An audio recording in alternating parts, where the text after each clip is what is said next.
Hey, everybody, and welcome to an analytical wild ride with Steve-O. We are going to analyze this upcoming election and how the different candidates might influence your pocketbook, your bank account. What are the tax implications? And we go really into the science of YouTube and investing. It's great. I mean, Graham Stephan is the guy for this. And I am on my tour bus right now, which is getting ready to pull out of the Radical Ranch in Tennessee with my new lady in my life on it. This is Moon Pie, a beautiful little dog that's on my lap because I went with my tour bus to the animal shelter to test drive some dogs because Wendy doesn't like being on the bus and I needed a dog that does. It seems like Moon Pie loves being on the bus. We're going to find out on my tour, which starts in Tucson, Arizona on October 4th.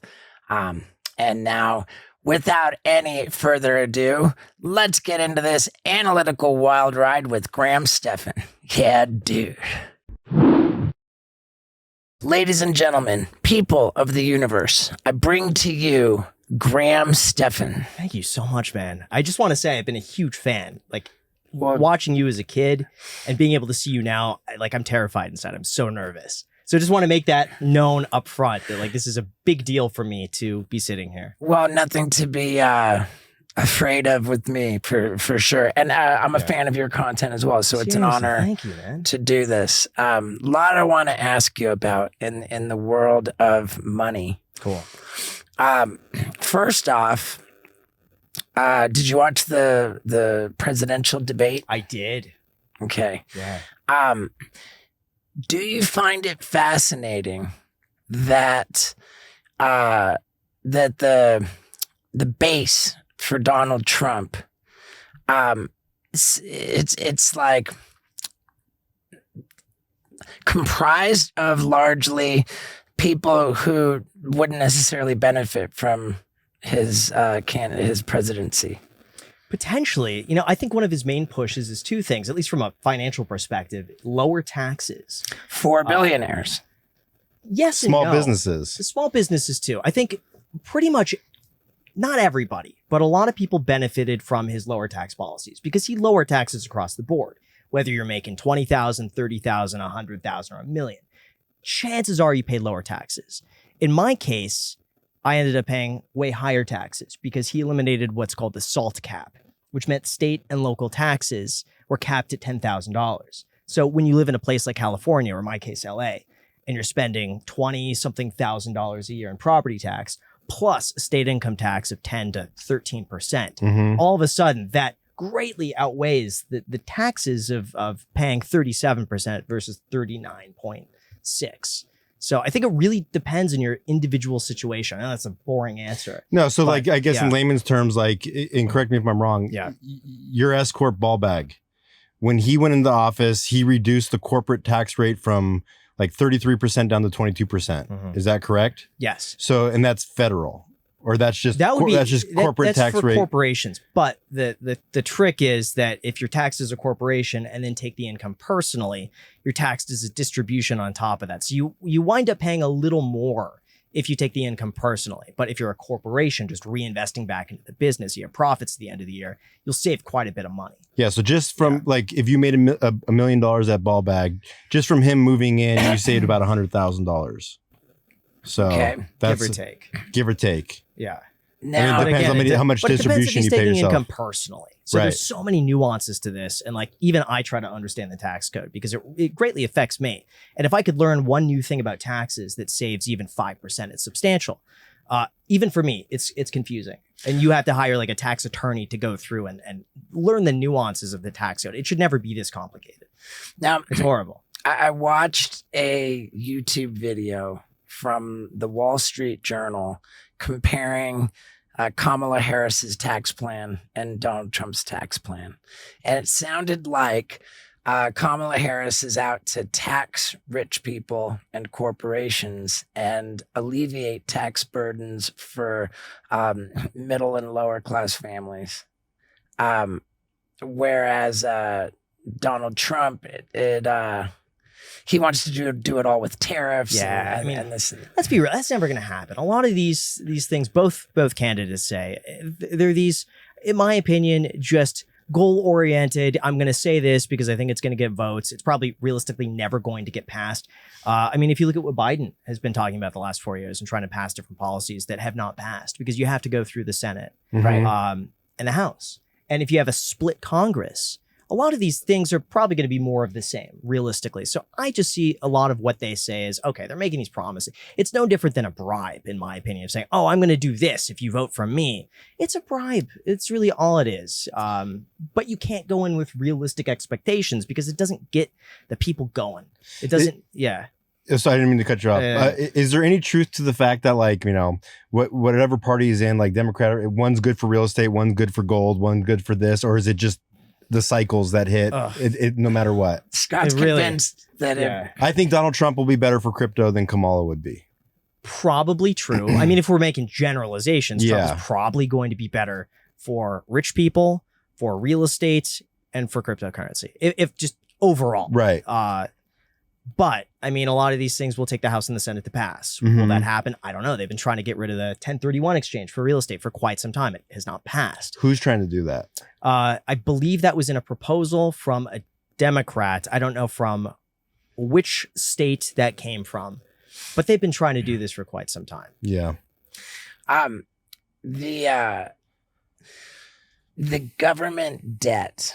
I saw something earlier today saying that there are experts saying that within the next 20 years that we might have gotten to a point of no return where the United States government is unable to pay back its debt. And my natural reaction to that was, wow, that's optimistic. Like, do you not think that we're already past a point where we can pay the debt? It's a tough thing because from all the research I've done, I mean, people have been saying this for decades, that it's always hit a new all-time high. It's always been an issue. The reality is that the United States, the worst case is that they could always just print more money. They have the ability just to say, okay, well, now we're going to print more, but then you risk inflation. So there's going to be a balance. Personally, I really like Elon's approach of looking at government spending and cutting the waste. Because when you really think about it, one of the biggest issues with the national debt and the cost is Social Security. And that's a huge one that, in my opinion, it's an awful system and there should be a better way around it. I saw a breakdown on it that if you contributed to Social Security from the age of like 18 to 69 or to 70, you will get an average, I think right now, of like $4,800 a month, which sounds fair. But if you had invested that instead in something like an index fund and just withdrawn 4% a year, you would get something like $30,000 a month. So it really just, it takes it out of the individual and puts it in the government's hands. And is your money better spent with the government or you? I think for some people, it's probably better off with the government. I mean, they just won't save or invest no matter what. Yeah. I would love to see it be an opt-in thing where you could just say, hey, I'm going to opt out of this. I'm not going to pay into it. But I'm on my own. I would love to see something like that. So do you think something like a cryptocurrency reserve will help with the debt crisis? Or is that like just kind of BS, just talk? It's so speculative. I mean, it worked out for El Salvador, and they're investing in cryptocurrency. It's worked out really well so far. But at this point, I don't think it makes sense just because of how volatile it is. It could be 70,000. It could be 30. It could be 500,000. It could be 10,000. You have no idea. And in the process, too, of buying a 20% cryptocurrency reserve, I mean, you're going to be blowing up the price. I think these things are cool to talk about, but like logistically, I just don't think it makes sense. How would you pay off the debt? Like, I mean, what are we at? $32 trillion? You can raise taxes, which doesn't get anybody elected. You can. I thought Bernie Sanders was talking about like every transaction that somebody makes, just add half a penny to it, and the amount of transactions that like are in a year would really help pay the debt off. The problem is, how could you bring in more money that outpaces the amount of wasteful spending the government does, which is impossible. So it's all government spending. Yeah, you could bring in as much money. Like you've seen people who make, like, look at Mike Tyson as a great example, made so much money over his career, ended up going bankrupt, spending it all. I see the government in a very similar way. It brings in a lot of money, but you outspend it. If you bring in $5 trillion, it doesn't matter if you spend 7. So I think the first thing you have to do is get the government spending under control. And Elon wanted to do, what was he calling it? Doge. The whatever, I forget what it stands, the acronym. We could pull What, it the up here. Dogecoin? No, he's calling it his plan Doge, DOGE. And he's saying So, that like, because he said that, like, you know, he went into Twitter, cut out half the employees, and it was still running as efficient. correct. You don't need that this many is people. it. I mean, what Elon really wants to do is just audit the government and cut out the wasteful spending, which I think is desperately needed because there's Yeah. no one really overseeing how much they spend.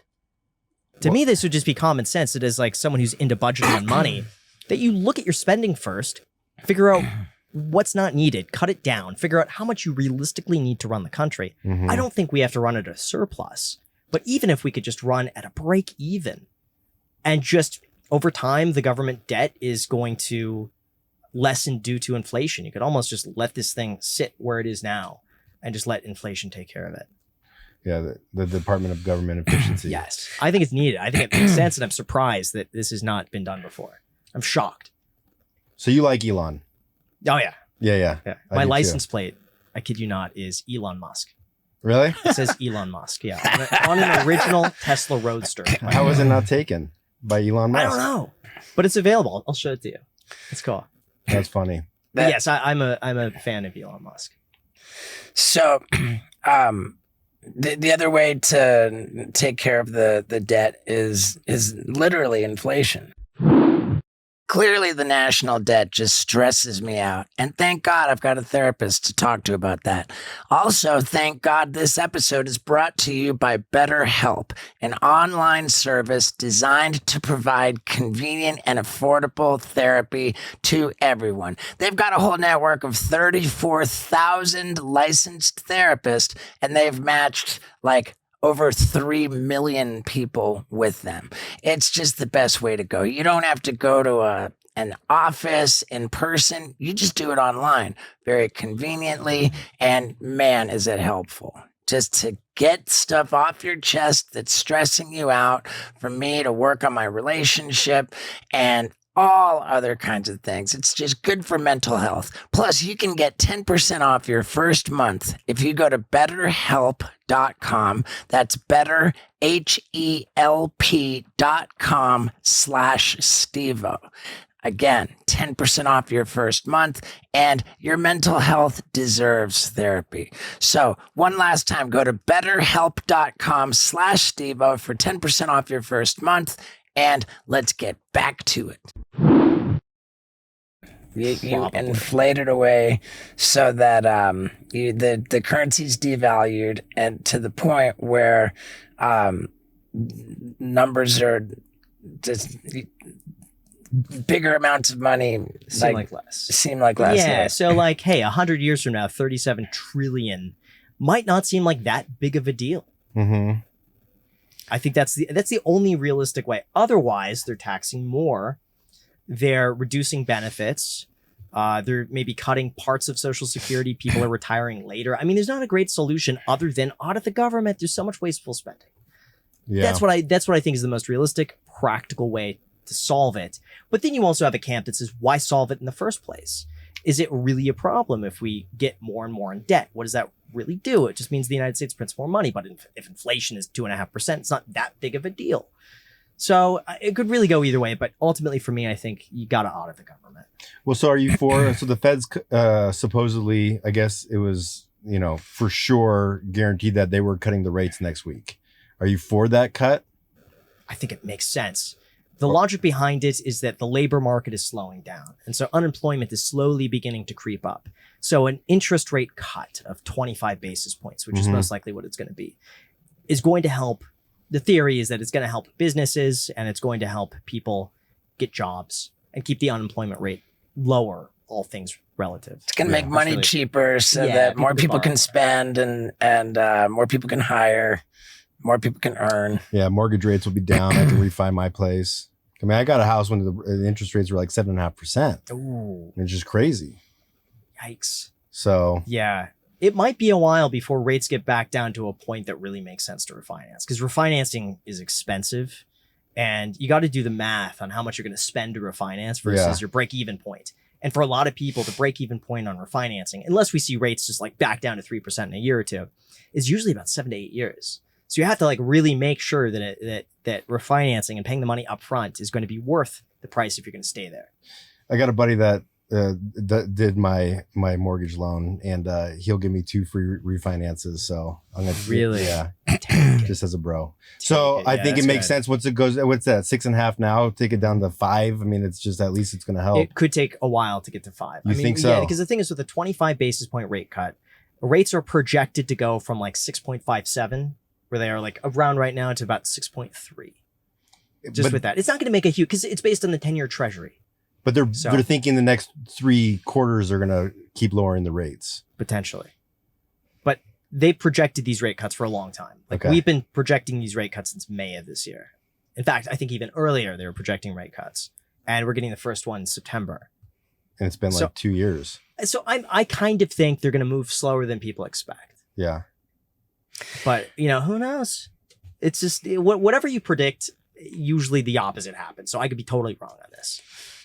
Okay, so they've been saying that there's going to be a real estate crash for the longest time, and it's just not happening.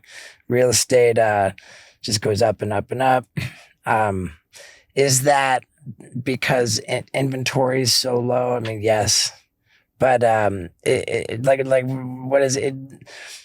Is the real estate market in any danger in your view? Not in the immediate future. The hard part for me is because I started off doing real estate in 2008, and that was like the peak of the market at the time. And so I started as a real estate agent watching prices fall year after year. And I remember the worst parts of it from like 2010, 2011, no one was buying. And everyone, when I was starting to buy real estate in 2011, people were telling me it's a horrible idea. Like the real estate market has crashed. It's going to get worse. There's going to be shadow inventory. But the prices just made sense for me because I looked at what you could buy a house for versus what it was selling for 5 years ago versus its replacement cost. And the first house I bought was $59,500. Where? That was San Bernardino. Yeah. And that sold previously for $380,000 in 2005. And the replacement value of that was like $250,000. So I'm looking at this thinking, I'm buying it for 1/5 of its replacement value. I can't possibly lose money. And so it made sense. Today, I look at the real estate market and I think, unless you're buying a house for yourself to live in, the numbers just don't make sense. And I'm saying this just half as a real estate investor, but also half as just someone who wants to get the most for their money. And I'm looking at houses right now that you could rent for half the price here in Vegas. And I'm thinking, why would I ever buy and spend, let's just say, $6,000 a month to buy a house when I could rent the identical house for $3,000 a month?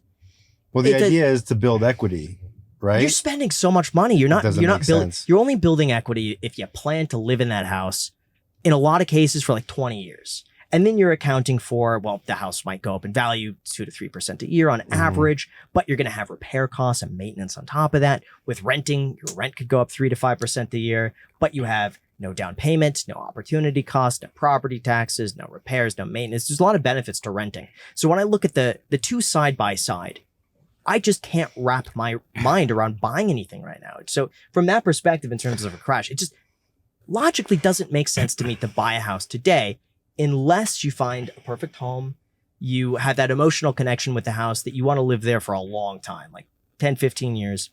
And it's one of those purchases that you can't put a price on like having something that's yours. Then I think it makes sense. But from a numbers perspective, it just doesn't. So as far as a crash is concerned, from a numbers perspective, I'm not buying. And that I'm saying this as someone who like got their start in real estate. It's all I did. I'm not buying anything because the numbers don't make sense. For a person, it might make sense. I don't see a crash coming, but I do think, hey, it might change if interest rates go down to a point where a lot of sellers who are sitting on the sidelines say, well, now I can finally sell because I don't have to worry about going from 3% to 6.5%. I'm going from 3% to 4.5%. Not as big of a change. I'm going to list my home for sale, try to find something else. So ultimately, though, we need more inventory, but I don't see like a huge crash. But, there could be black swan events. But personally, I think we'll probably see real estate prices stabilize is my best guess, that they're not going to be going up a crazy amount, but we're not going to see like a huge decline. And overall, nationally. Yeah, but most people listening want to build their net worth, right? And so that's what it's all about. So if you're looking at it from building your net worth, is it better to rent or to buy? Rent, invest in the stock market, or buy a house and build the equity up in your house, hopefully. So where are you starting at if you're like, I want to be a millionaire as quickly as I can? If you're young, the best opportunity you have, I think, today is just optimizing income and trying to make as much money as you possibly can, which usually comes with job hopping and moving to wherever you need to live in to be able to make the most amount of money possible. It might tie you down if you get a house and you decide I want to build equity by paying down the mortgage. But I got this crazy good job offer in New York, and now I have to sell my house in Texas. And there's a lot on the market. I might have to take a 5% loss on this thing to be able to move. And if I rent it out, the big one right now is if I rent it out, I'm not going to be able to cover my overhead. So do I keep the house and build equity, or do I take a $400 loss every month and just, keep it? What do you mean if I rent it out, I can't cover the overhead? Like say if you can't rent it out, like your mortgage is $6,000 a month and you can only rent it out for $5,500 a month and you're losing that $500 a month. Right. Is it worth it to do that? Yeah. In some cases, it might be if you plan to go back there or if you truly believe in the area. At this point, though, I think if you're in your 20s, the best choice you have is optimizing income. Then if you know you're going to be in the area long term, it's to try to find hopefully a multifamily property, like 2 to 4 units, because you'll still qualify for conventional financing. Something that needs a little bit of work, move in one of the units and then rent out the others. That's one of the best things that you could do, because then you have income coming in for a place that you get to own.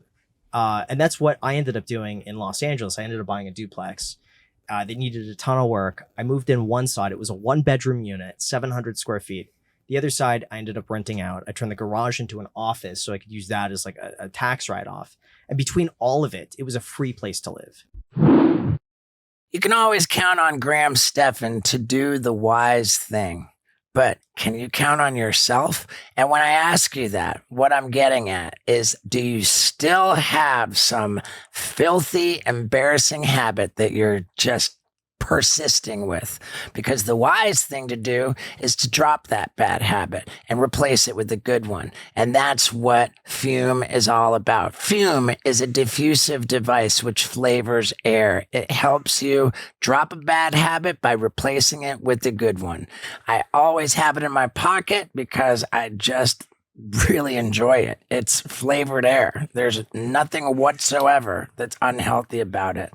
I just breathe in the flavored air and it's great and it helps. So if you want to drop that bad habit by trying the Fume Journey Pack to get on that journey to a healthier you, then you go to tryfume.com/Stevo. That's tryfum.com/Stevo, and use the promo code Stevo at checkout to get a free gift with your journey pack. Yep, you buy the journey pack, you get the free gift, you're on the way to a happier and healthier you. Be wise. Go to tryfume.com/Stevo and use the promo code Stevo at checkout. Now let's get back to it. Mm-hmm. So I had the other rent covering all my overhead. But then I hear that, then some real estate guys are like, don't buy anything less than like 5 units because after a certain amount of units or like a 6-plex, it becomes like the more money you invest in it, it adds to your net worth because it's considered a business. And so like if you do the fixes on it, if you do any type of, anything like that, it just adds to the value. You ever heard of anything like that? I haven't on that. I know anything 5 units or higher is considered a commercial property, which is much more difficult to qualify for financing. So up to 4 units, you could qualify as an owner user, which means you get lower mortgage rates. It's easier to finance. You could finance these with like FHA with as little as 3.5% to 5% down. So there's a lot of benefits to doing up to 4 units. And that's as much as like, a first-time property owner could probably handle. I think 3 units tends to be about the sweet spot, because for someone who's never managed a property before, going from nothing to now managing people that are your neighbors, it gets awkward. It might get a little weird, and you got to be super selective on like who you get living in there, because you're living next to someone who you're essentially entered into a business contract with. And if that goes bad, they're your neighbor. You see them all the time. You're going to see them every day. So I personally think 2 to 4 units, that's a sweet spot with something that you could fix up. Okay. Are you looking to get property in Tennessee? Are you going to add to your investment portfolio? Well, yeah, I mean, you guys are talking about paying mortgage and renting out the property. What if you buy a property outright? So there is no mortgage, you just own it. You've got that property as an asset that will appreciate in value, and you're getting revenue from it from rent. It just depends on how safe you want to be. That's the Dave Ramsey method, is just buying a property outright in cash, not having any mortgage. I tend to look at that from like, what's my opportunity cost? And that would be, I could invest in, let's say, a municipal bond, or I could buy a treasury that's making 5%. So if it's $1 million, I look at that as that's costing me $50,000 a year in opportunity cost, because I could have put that over here. And then I look and think, well, could I rent the property for less than $50,000 a year? If the answer is yes, then maybe I rent. I do all these like mental gymnastics in my head that like down to the dollar. It's probably really unhealthy to get to the point where I'm like splitting pennies. Like the other day I calculated, we had a rental car and we had to drive from like outside of Atlanta to the airport. And I was calculating the cost per mile of driving this rental car at 75 cents a mile versus the cost of an Uber. And what's going to be cheaper, and how long I drive this car before I should pull over, get the Uber, because the Uber becomes cheaper. It's like, that's the way my mind works. It's probably really bad. Yeah. But I found that the Uber was cheaper than paying 75 cents a mile. Wow. So I probably saved a few dollars. Well, good for you. Thank you. Go ahead. I got fascinated by the Uber situation, and I lost it. My brain farted. Okay. Yeah, welcome to my world, man. That's how it is all the time. But yeah, to answer your question, in most scenarios, what you mentioned for the average person would probably be the best to buy a property outright in cash that they're planning to live in for a long time, that's going to produce income. You can't really lose in a scenario like that as long as you're not trying to flip it. So for most people, it's safe. You can't really go belly up from that. And for peace of mind, I know there's something to be said about being debt free and just not having a payment on something. I'm sure that for some people could be very freeing.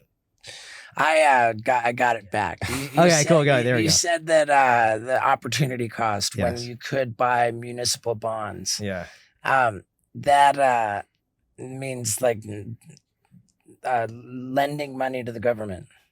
Effectively, yes. Certain cities, but you could also do a municipal bond fund, which is what I'm doing. So it's basically like you buy an index fund of muni bonds from around the country with different ratings, and you get the average of all of them. So that way, let's say if you're investing in San Bernardino, let's just say, hey, if they go bankrupt, you don't want to be just isolated to one location. So you get a group of all of them. Wait, you can invest in San Bernardino? Any city or county is going to have municipal bonds that you could buy into that are rated. And so you could see, are they like AA? Are they, B rated? And the rating goes all the way down. What's the return on that? It could be anywhere from, on the low end for like a really safe place, it could be like 2.5%, but a lot of they're tax free. So you're not gonna have to pay federal taxes on that, but it could go up to 8%, 9%, just depending on how risky it is. So the higher the return you get, the riskier it's going to be. The higher the chances are that you're going to lose money on that. So like, a place like Riverside, it's probably not going to be a good bet versus a place like Summerlin.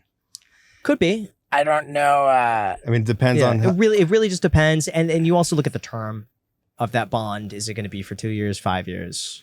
It sounds like you're evaluating the riskiness of the bond based on like how posh the neighborhood is. Yeah. Whereas it's really got more to do with the books of the city itself and how it's spending its money. And in California, those books are generally dismal across the board. Well, they just lost $24 billion they can't account for. Did you read about that? No, I didn't. It doesn't surprise me. I've tried to California is so badly broke. I can't imagine ever trying to invest in any municipal bonds there. I personally wouldn't. But I know you recently left California. I did. I moved to Tennessee. How much of that choice was due to California itself versus you just wanting a ton of land and having like a dream ranch? I wanted to have a ton of land. I wanted to not have state income tax. And I wanted to be able to have my house insured. Was it not in? Oh, because it was a hillside, right? It was in the Hollywood Hills. Well, the fires. I became very sensitive to the insurability of my home. Was that because of earthquake or fire? Fire. Fire is the main concern, and insurance companies are leaving California because of it like crazy. And the kind of a Band-Aid, remedy is this California state fire plan, which seems a little bit less than reliable if you look at the balance of the Californian government. Yeah, well, for California, for a lot of insurance companies, it's not profitable, and that's why they're pulling out.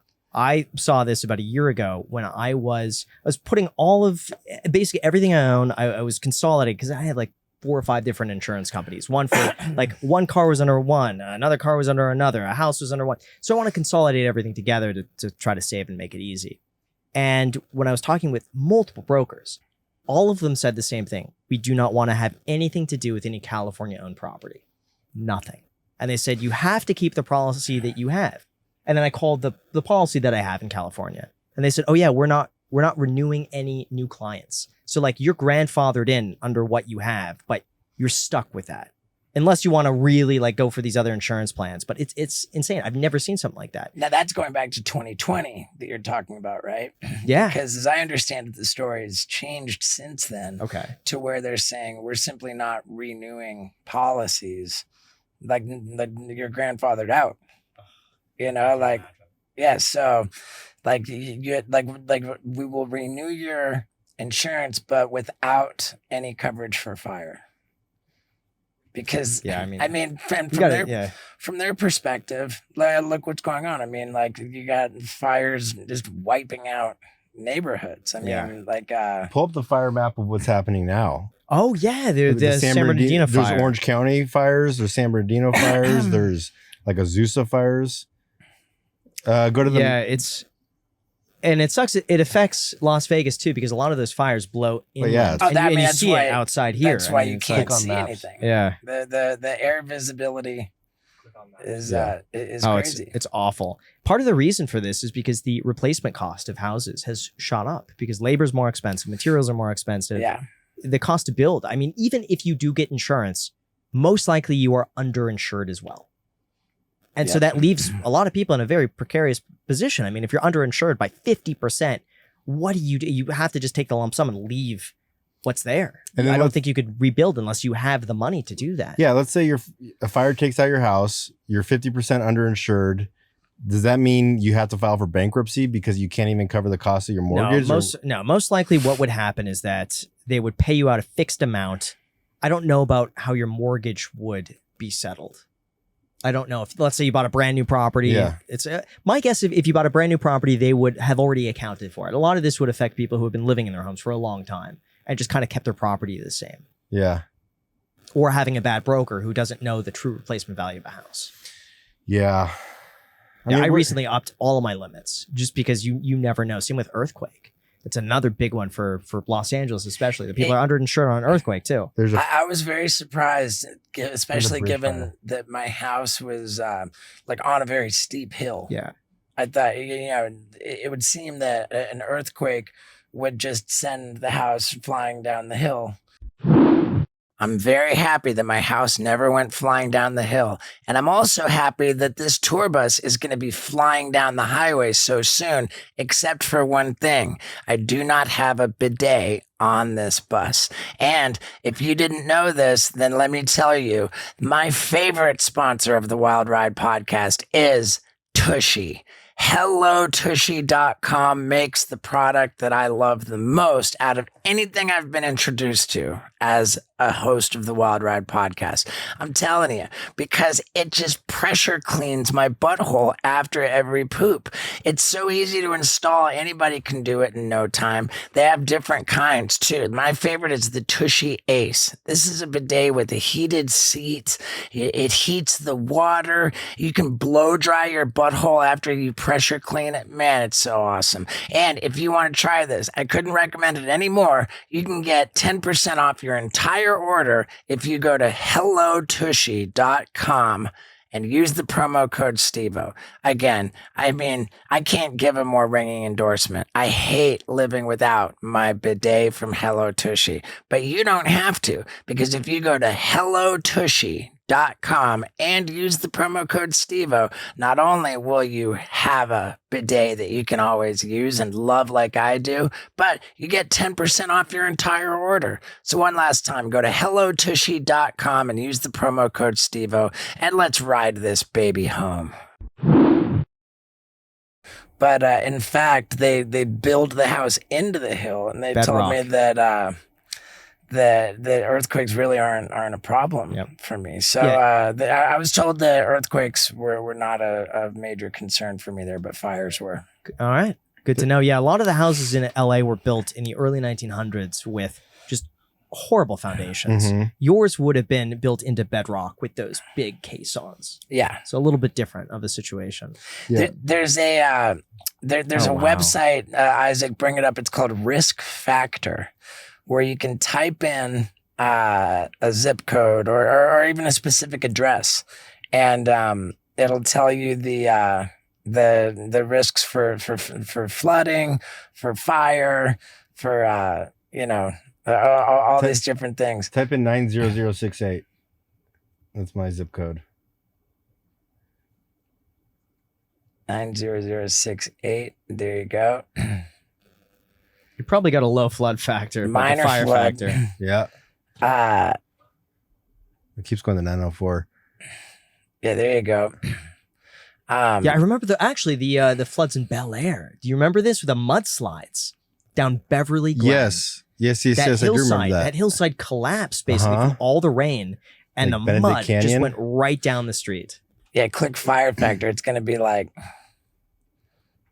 What natural disasters are you worried around here? Fire or not so much? No, because Major. there's nothing to burn nothing to here. When you burn. look at that hillside, it's dirt and rocks. So your insurance would be cheap out here, right? What do I pay? I pay, I think, $2,000 a year, $2,500 a year for homeowners. Really? And that's I'm insured to the max. I think I pay like $2,000 a month. I think that the concern in Las Vegas would be more the Tunnel people. the water. I mean, isn't like the accessibility of water Drought. a problem? I've heard about that. I'm not so concerned. I think my understanding is that California almond fields use significantly more water than all of Las Vegas. Interesting. So, and a lot of the hotels are on well, so they don't use any water. They literally have these, the hotels pipes are on that run. well? Yeah, they have pipes that just go right down into the ground. Yeah, and weren't we worried about the Lake Mead water levels, and now they shot back up to heights, or are they still low? I'm not sure. You're not sure. And all the casinos get the wells come from Just underground. the dam out here. So I don't know. I don't know if it's from the dam Or or Lake it's Powell. underground, something or other. It's interesting. But, So, yeah. in a big picture, you're not concerned about America, the future of the dollar, the sustainability of the debt, Not really. I think there's only so much that people have control over. And a lot of those, I hate to say it, but like a lot of these things are outside of people's control, and they're probably better off just focusing on themselves and what they're doing. And I think as long as people have a consistent income, as long as they try to save a consistent amount of money, preferably 10 to 20%, as long as they invest diligently through something that's diversified, they don't take a lot of risk and just do that for a long period of time, I think they'll be fine. And a lot of these things too, like the risk of the dollar, who knows? It could happen in our lifetime. It could not. But I also think that's why you diversify, why you have a mix of, U.S. equities, international equities. You keep maybe some treasuries. Maybe you keep a small amount in cryptocurrency or Bitcoin. I think it's good to spread your money out. But for most people, I don't think it's worth being concerned about. I think it's worth educating yourself, at least understanding what's going on. But I wouldn't spend much time worrying about something that ultimately you don't really have much control over. right? Okay. What's your routine like? I mean, what newspapers are you reading? Will you wake up in the morning? Are you reading the Wall Street Journal? Are you like how do you consume your like to get the information that you have? Yeah, Wall Street Journal is fantastic. I use a mix. I use Wall Street Journal, Bloomberg. I like Market Watch for some of the headline-y sort of stuff. Business Insider is okay. I like seeing what people are talking about on Reddit. I subscribe to all of the like news-related, stock-related, market-related subreddits. I watch a lot of YouTube and see what other people are talking about anecdotally. And then I have this weird website that just compiles every news, money-related business article in one page. Isn't that one of your sponsors? The aggregator of news stories? Ground News. Ground News is fantastic. But no, this one specifically is just business money stuff. And I don't know what it is. We could put the website maybe like in the description or something if people want to click on it. But it updates like every minute. So as soon as there's like a new article, you'll see it there. And so you'll see one page could be like just in the last hour. And I just sit there just like refresh. I'm trying to find ideas of stuff to talk about. I'll just sit there until I find like a great idea or I see a cool headline that I like. And that's how you know what to talk about. I mean, are you also looking at like, oh, well, there's a good investment. Let me buy some stocks because I just read that, or is it mainly for content? It's mainly for content. And at this point, after 8 years of doing YouTube, like I think I have a pretty good eye of what's going to do well. Or if I see, Twitter's a great example. If I see a lot of people talking about a certain subject on Twitter, I know people have an interest in at least hearing about this. So I know that I could make a video at least discussing what's going on or my own take on it. And people have an interest already built in from that. But I also just do a lot of this for fun. Like even if I wasn't making videos, I'd still probably spend 4 hours a day going through the internet, reading what's going on, like financial news. But I'm weird. That's my hobby. It's what I enjoy doing, and it's what I look forward to. But for investments, no. I stick with index funds, and that's pretty much it. Really? Yeah. How much of your income is from content creation? Now, believe it or not, I'd say it's probably slightly more from content creation. It really depends on the month and how investments do compared to like content creation. I've scaled back a lot on the YouTube channel to focus on the podcast. I would say right now it's probably overall 70% content creation, 30% investments, if I were just to say. But there's some months where it's flipped, where my investments just do way better than I've done on the channel. Yeah, this last year has been actually, I've made more money from investments this last year than I have from YouTube. But that's just because the market's up. And that's from 20%. That's because of the equity, or that's because you buy dividend stocks and they pay you, and that's how you're just index funds. Index funds. That's index funds. But when the market's up 20% year over year, my investments are outpacing whatever I could earn from the YouTube channel. Wow. But I'm sure there's also months too where I lose more money investments than I make in a long time on YouTube. So it flips. If the market's down, I'm down. But a weird thing with YouTube, which is like a weird hedge that I've learned. When the market goes down, I typically get more views on YouTube because people are online seeing what happened. So if the market's down like 2%, hey, I might be down on my portfolio, but people want to hear what's going on in the stock market. So if I talk about it, I make more from that. And then if the market's up, less people check on their investments because they don't need to because the market's up, but I make less from content creation. So it's like a weird, either way, it's... The pandemic was good for you. Yeah, no, in a weird way. That's what actually made me go full-time on YouTube was March of 2020 when everything shut down. They stopped allowing open houses. And I was like, oh, shit. So I guess this is where I'm going to go full force on YouTube. And I doubled down on everything. Jack, who you just met, ended up, he wasn't going to school because everything was shut down. And we were working together. I'm like, dude, come live in the guest house. We could just do content full-time. You could help me edit. We're going to do this together. We're going to double content. He was down. And so that for me, I just made the most of it. It's all I did, 12 hours a day, 7 days a week for Is Jack 2.5 years. He started off doing like random assistant work. Okay. And then I came to him with an idea of like, dude, we could do the second channel together. I want you to go through these emails and you could edit these videos and we could start posting them. He did that. And then we evolved into a podcast. He came to me with this idea in 2020. Yeah, the Iced Coffee Hour. That was his idea. Came to me as like, dude, it was around the time where Joe Rogan just sold his podcast to Spotify. He's like, Grant, we got to do a podcast. This is going to be like the next thing. I think we should do it. I was really hesitant because I thought, I don't have the time. And starting a new channel at this point just seemed like I was so busy. I was working until 8 p.m. every single night, waking up at like 5 o'clock in the morning. I was exhausted. I'm like, the last thing I want to do is a podcast. Started doing it, realizing how great of a benefit it is because I would just stay at home all the time. And naturally, I'm a homebody. So being able to meet one new person a week and talk to them on a podcast has opened up so many doors, because a lot of people that I meet, you could never just say, hey, you want to grab coffee, or hey, you want to meet for dinner? Because people say, nah, they don't have time for that. But if you say, hey, you want to come on my podcast, everyone says yes. And so we started with that, and it turned into this. You got Kathy Wood on your podcast? We did. I love Kathy Wood. She was so nice. She was so generous. The ARK Investment. Yeah. I mean, she's highly intelligent. And she runs the ARK Investment Fund. She does. And she's the person responsible for picking stocks for this hedge fund. Yes. Right. And so she thinks Tesla's going to 3,000. Yeah, 3,000. And originally she was right though. In 2020, when she said some like stupid number, or like $5,000 a share, and everyone, including myself, was like, "There's no way," and it hit. Now recently, she's not been so right, but they're playing the long game. Yeah, because I mean, she has like Coinbase. She has. I don't know if she sold out of Coinbase though. And then Bitcoin.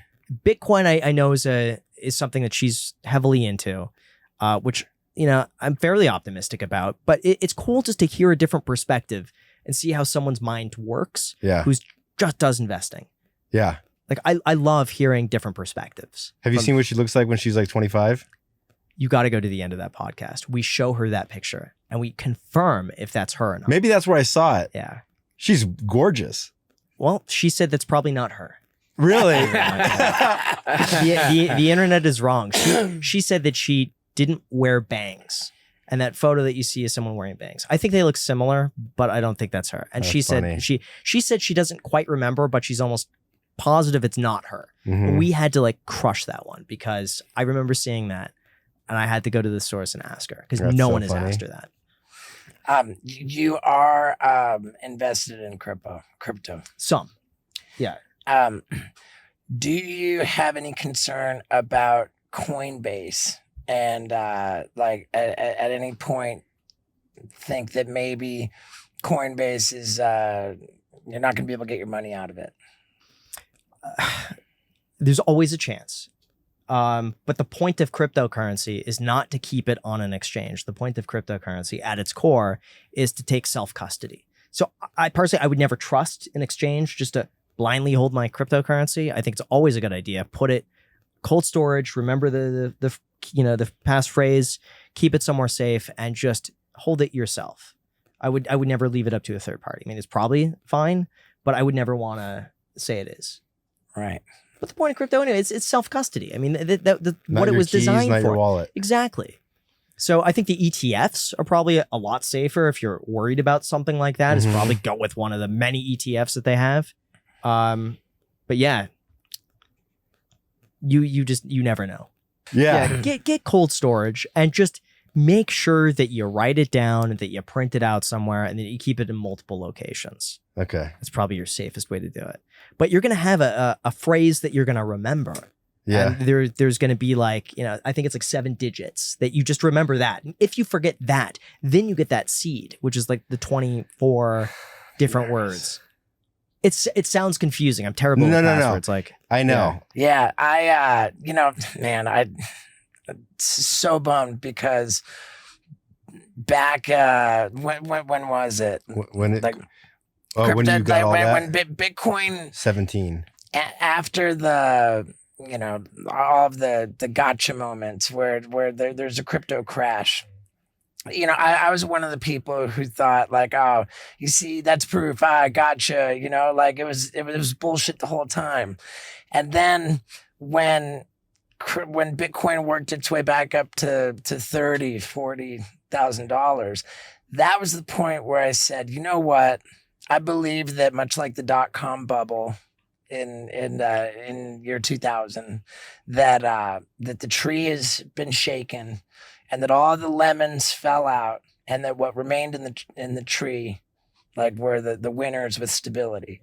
And the fact that Bitcoin worked its way back up from all of that to 30 or 40,000, I said, now I'm a believer. Now I want to get in. And I made my best effort to set up a Coinbase account, but it wouldn't. I wasn't able to plug in my bank account. And so I was like, I just got frustrated with it. I just sat there. And now Bitcoin 60,000, and I'm like, So that's the most complicated way to buy it. There's also the ETF. So if you have like any stock brokerage account, you could go through and type in like Bitcoin ETF, find one of like the 20 that are trading, and just buy it through there. It's not as good, but it's very easy. Yeah, it's really made the bar so low for people just to buy a little bit. Okay, now other finance influencers, Andre Zick. Yeah, Andre. Is Spencer Cornelia account? Yeah, he's here in Vegas too. Oh man, I enjoy him. Are you serious? Spencer Cornelia has this this likability that comes across, and he seems like such a sort of a nice, like, he's good guy. Incredibly nice. But then his videos a lot of the time are just so disparaging of, like, oh, look at this guy, he's a scammer, he's a loser, he's a, like, this alpha male guy, he's a joke, and it feels jarring to me to see like such a evidently nice guy like be harsh in that way. It's honestly, unfortunately, it's just the nature of being online or being on YouTube, is that typically gets clicks, and that the more, I don't want to say disparaging, but the more drama you bring in, I mean, for whatever reason, the majority of people are really drawn to what someone did.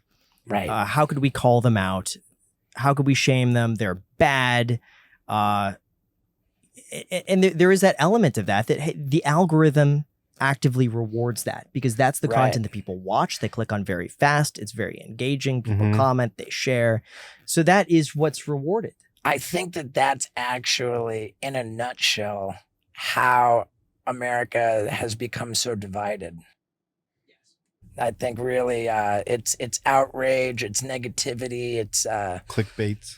That's what is most engaging for people's attention, and so then everything's just fueled by outrage. So it's not enough to believe one thing, but you've got to be like outraged by anybody who believes otherwise. Yeah, it sucks, because I realize even with my video titles, a lot of them have a negative tone to them. The videos itself, I like to think, are very middle of the road, overall positive. I like to end every video, and here's what you could do, and here's maybe why it's not as big of a deal as you think, and here's my take on things. So I like to end always with something that's beneficial for the viewer. But I've noticed consistently, if I smile in a thumbnail, okay, this video, a great example. The click-through on that credit card video is about 1/3 of a video where I'm not smiling. It is wild. So what am I? Yeah. So what am I to do? Do I smile and make a positive title thumbnail that gets 1/3 of the views, or do I do what people are more likely to click on? Funny. But it's one of these things that I've tested this over. At this point, there's 1,000 videos in this channel that I've tested, and I A/B test every single video, and then another 1,000 videos on other channels. And I see the difference immediately. It's shocking. Isaac is scrolling through all of your thumbnails on your channel. It's so funny. It's just like an unbelievable mope fest. But you know what? But here's the thing. If you take the time to watch the video, watch the video, ignore the title thumbnail. I see a partial smile. Where is that? Maybe we should get to the right. To the right. Yeah. To the How to right. build wealth in your Go more to the right. Steve, maybe we should get you moping on your thumbnails. I know. Yeah. So some of these are long tail videos where I know, hey, they're not going to click up front, but over the next year, they're going to do really well. Look at Steve's channel, because I know that you're like your face expressions are different in every one. It'd be funny to see if the sad ones do better. Yeah. It's going to depend on two things: the title thumbnail and also the searchability. But probably, yeah. Look at this. Sad face. when you're in pain, look at the views compared to something where you're laughing and smiling. That's funny, dude. And it just goes to show you, people want to see you in pain, and then they're curious, why are you in pain? And I got to watch this. I've spent 8 years looking at every single video for probably 30 minutes after I post, minimum. And I A/B test these thumbnails so often. How do you A/B test a thumbnail? So before they introduced A/B testing on YouTube, what I would do is... When did they introduce it? maybe about a year ago. Oh wow! So What is Okay. A/B testing? I mean, presumably it means that they're gonna populate people's feeds with two versions. Yes. So they'll distribute your video into people's feeds, and 50% of those distributions will be one thumbnail versus another. And then in the back end of your analytics, presumably they'll be able to show you the click-through rate separately for each version. So right now you could upload 3 thumbnails. Oh, and what wow. YouTube does is they test for watch time. Whatever thumbnail gets the highest amount of watch time wins. But before watch And that time, replaces it. it'll test a certain amount of views. So in my case, when a video hits about 150,000 views, it'll pick a thumbnail. And then what you could do is take that winning thumbnail and try 2 more. And then keep doing that over and over and over again until you find something that's truly optimized. Do you do that? I'm dying to do this. This is fantastic. I love it. Like for me, I'm very much a numbers person. So I'll look at like the click-through rate, the average view duration, the watch time, the amount of comments you get, the like ratio. Like I'll look at all these metrics and try to figure out how does a video get pushed and how does a video do well and why does it do well and why do people like certain topics over others. So I really try to like nail into it. It's good and bad. It probably takes some of the soul out of the video when you really try to like just care about optimization. Yeah. Do you have But a it's thumbnail like- guy? And me, You do all the I do them thumbnails? all myself. Wow. But yeah, before the A/B testing, what I would do is I knew how many views my videos would get in the first 1 minute, 5 minutes, 15 minutes, 30 minutes. And I would rank the last like 20 videos together. And then I'd see when I post a video, how did it do out of like all the last videos? And if it got below a certain amount on a topic that I think should be doing better, if it's within the first 1, 5, or 15 minutes, it's the title.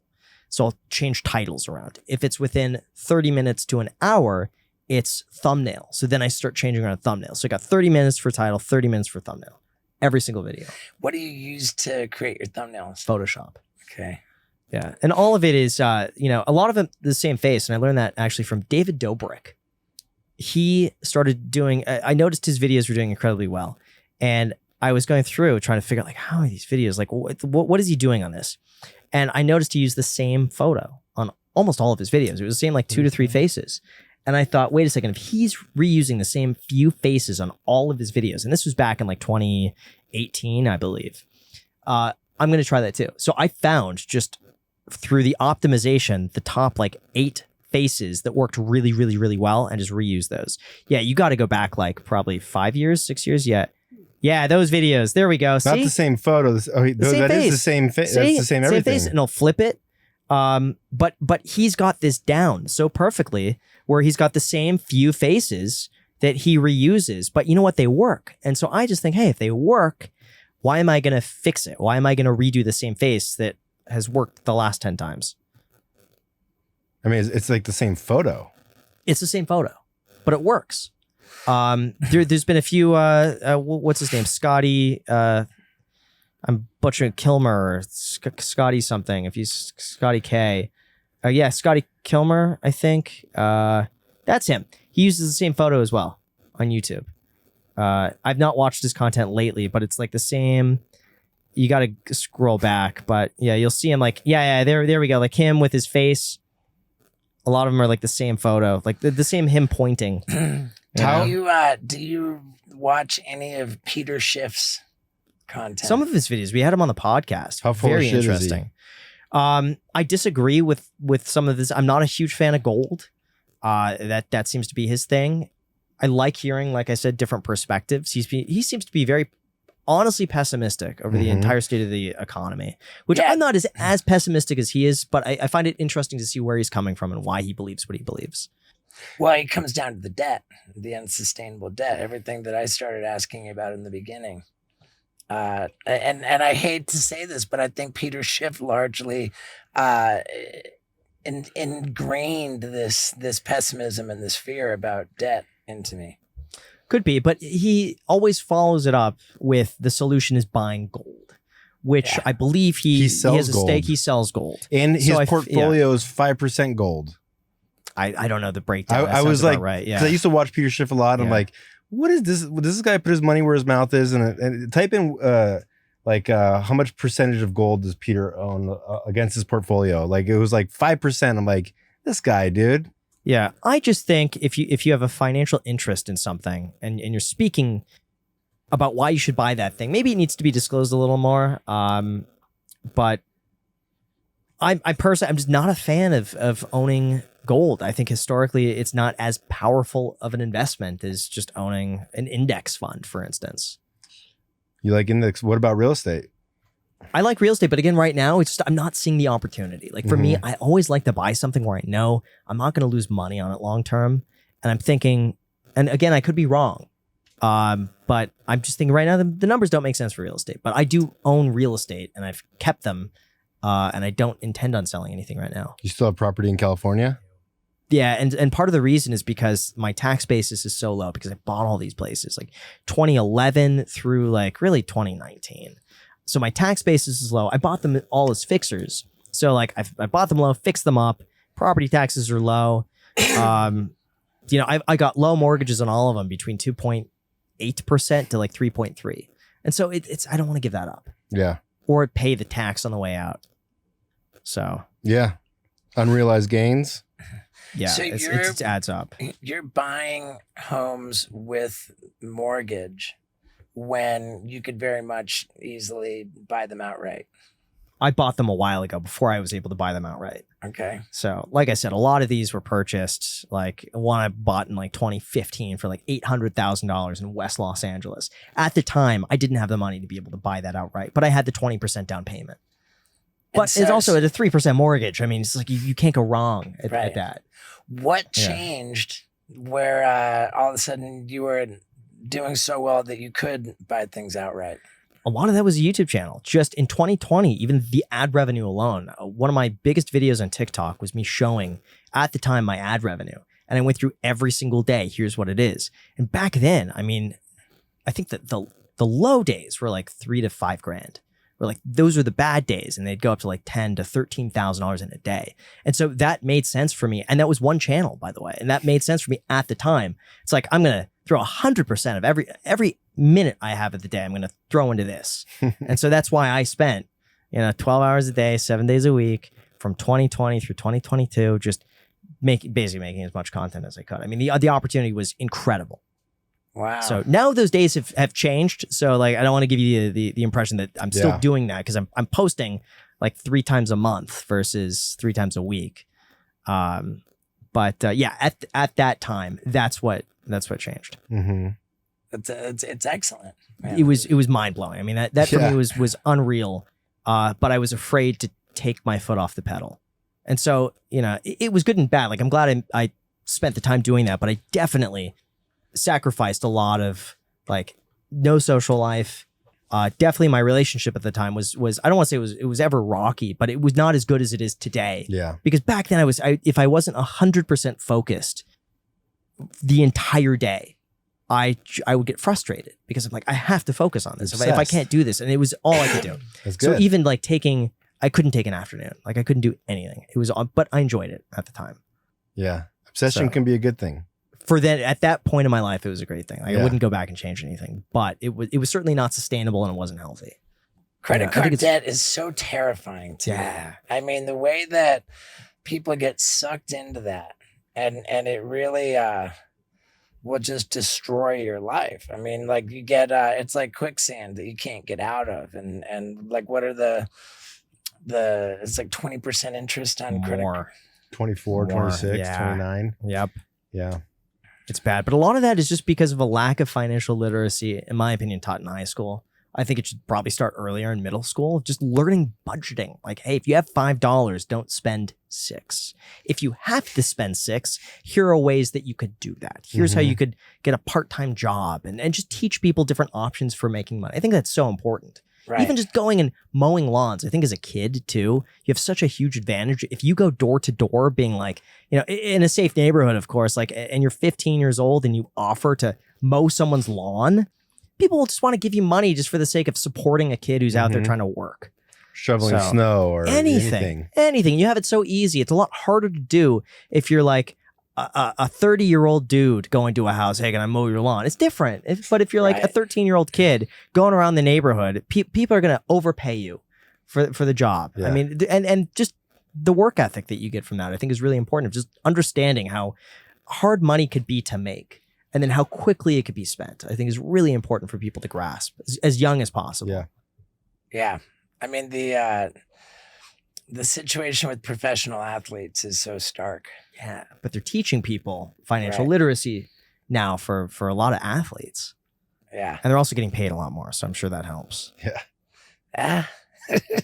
Yeah, we had Austin Eckler on our podcast, and he was talking about how he still lives with roommates, Wow. even though he has, I think, a $20 million contract. But he bought a house, and he says, I'm only there half the time, so it doesn't make sense for me to have it empty half the year. So I rent it out, and I have like 3 people living in the house. It's so smart. Yeah. And the dude is just saving his money. Yeah. It's just, I think a lot of these things I think are becoming cool. I would like for saving money to be like the new hip thing to do. All the kids are doing it. Let's save our money. I Just like make a t-shirt out of that. All the kids are doing it. Yeah. Cool. I like it. All right, man. Well, Wait, now we're gonna do your podcast. I'm so excited. Do you have an for that. idea when we might put that out? Probably within 2 weeks, but we could try to coincide it with this. It would be cool to do that. Okay. I think we would be looking at. next Thursday. Oh, but doesn't Kevin Smith need to go out like ASAP? Yeah. So then 2 weeks would be great. Okay. 2 weeks We'll from coordinate. today would be good. We have one going out for sure this Sunday that we have to do. When do you upload? Every Sunday. Every Sunday. So that means we could try to work on this for the 22nd of September. How's that? Or we could do 22nd or 29th. Well, yeah, that's interesting because we do it on Thursdays. So we could post, we'd have to probably post after. Or before. Or we post ours before and then yours comes the... We'll see what happens. Maybe we You do let a me double know, week. yeah. We'll Why do you figure do it out. Sundays? Just because of the we started that like 4 years ago. Every Sunday morning, 9 a.m. See It's the just way we when- just peeled the curtain back for the Oh, we're listen? still recording? Yeah. I think so. Yeah. That's interesting because you're financial news and people like reading on like the Sunday paper. Yeah, the Sunday we figured because we post like 2-hour-long podcasts. So the only day that they'll have time to watch it immediately is on Sunday. Okay. People have plans usually on Saturday. Sunday is the one day that they'll have, the day kind of free in the morning. East Coast, it's noon. So Okay. it just kind of makes sense. Well, we'll just keep in touch on a text. You And just let me know. Yeah, Do it. easy. Cool. No stress. Sounds good. Okay. And you gave away the Kevin Smith episode. I did. How about that? Okay. There you go, ladies and He's my gentlemen. favorite guest that we ever had. Yeah. My favorite episode, period, hands down, was the Kevin Smith episode. So people should be excited. Wow. What made it so special? There were Spiritually speaking. it was a spiritual conversation, and I was describing my fear of aging and how I particularly feel that being Steve-O, that my identity is so tied up in adolescence and immature behavior that it's unacceptable for me to get old. And he said some very encouraging stuff about how he can see space in the world for an old Steve-O to be a lot of fun. He said, look at George Carlin, look at all these great people who are edgy and fun and irreverent as old people. And overall, it was just a hopeful, and it was a spiritual and uplifting and very satisfying, enriching conversation. That's so cool. We have that on our podcast too. Yeah. So we spent a long time on this outline. Yeah. And we cover that. Good. Cool. Man. I You'll enjoy love it. that. Cool.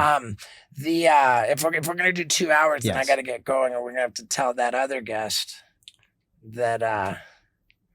Well, we the- have him at the- 9 at his hotel. Yeah. So, all right, you guys do your thing. Cool. We'll go eat. We'll grab you some food, and we'll come back and pick you up. Cool, man. Sounds great. Okay. All right. Thanks, great. Graham. Thank you. Very How- nice to how meet was- you. Man, what can I say, dude? Graham Stephan, fantastic hang. And this episode, man, if nothing else, was very healthy. Financial health. You got bad habit health. You got mental health. You got butthole health. And you've got companionship health. I mean, dude, this dog, Moon Pie, so excited to have her on the road with me. And I'm so excited to see you guys on the road. Starting in Tucson on October 4th, doing a whole run up the West Coast with Chris Pontius, October 5th, 6th, 8th, 9th, maybe even the 10th. I'm not sure. But yeah, I'm bouncing around all over the United States the rest of this year. And I'm very, very excited to bring my Super Dummy show to all of you. I will see you there. And thank you for sticking around to the end. I love you so much and have a wonderful day. Yeah, dude.